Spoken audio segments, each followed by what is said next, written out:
สวัสดีเนาะวันนี้พ่อค้าจะมารีวิวตัวตติโก้เนาะตติโก้2026เนาะใกล้ๆให้เบิ่งน้ำกันเลยเนาะว่ามันงามสำใดเนาะ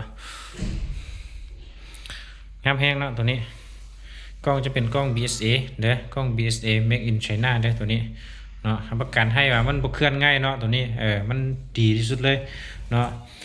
เกรดจะเป็นเกรด8แวนเนาะทางคาร์บอน 0.5 เนาะเราจะเป็นเหล้าน้อยโอล่าเนาะ40เซน12แก้วเนาะเหล้าตัวนี้หายากเนาะ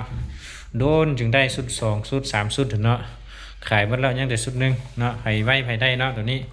ไทยพับได้เนาะตัวนี้เฮาสามารถหารออกได้เนาะ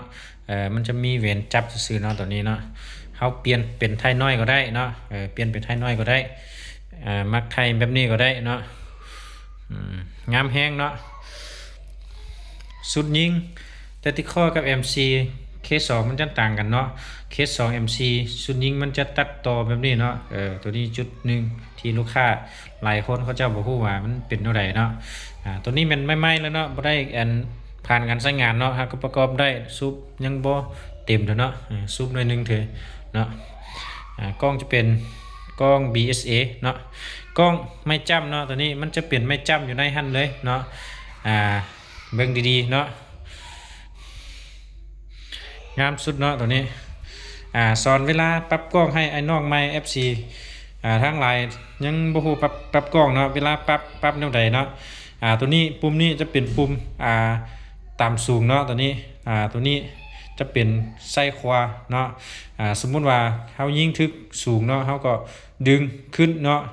ดึงขึ้นนิดนึงแล้วหันเข้าเด้อตกตามเฮาหันออกเนาะตัวนี้ไปขวาเฮาก็ดึงคือกันเนาะดึงเวลาเฮาดึงเฮาจึงหมุนได้เนาะคันเฮาบ่ดึงมันอาจจะบ่เฮาหมุนจะบ่จับบ่ได้เนาะ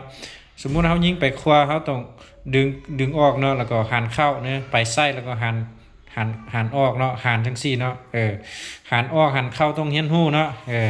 ตัวนี้วิธีตั้งกล้องเนาะเป็นเท่านี้เนาะสุดยิงน้อยๆงามแห้งเนาะตัวนี้สนใจก็ทำได้เนาะยังเด็ดสุดหนึ่งเนาะงาม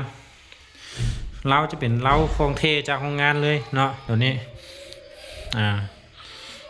จะเป็นของใส่งอน 100% เนื้องานนี้จะเป็นงานเวียดเนาะเราเล็กเนาะ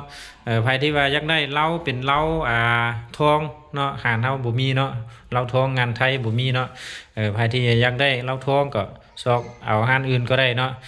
มีลูกค้าบางคนก็เขาเจ้าก็บ่เข้าใจเนาะตัวเองอยากได้เป็นงานไทยเนาะก็บอกให้พ่อค้าซอกให้ก็ซอกบ่ได้เนาะเพราะว่ามันคนละสาขาแล้วเนาะคนละสาขาแล้วต้องเข้าใจตรงนั้นมันซอกอาจจะยากเนาะ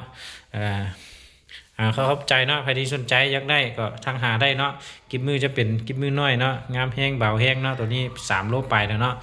คันอยากได้เป็นตัวหนัก4-5 โลจะเป็นตัวถังอะลูเนาะถังอะลูจะหนักเนาะ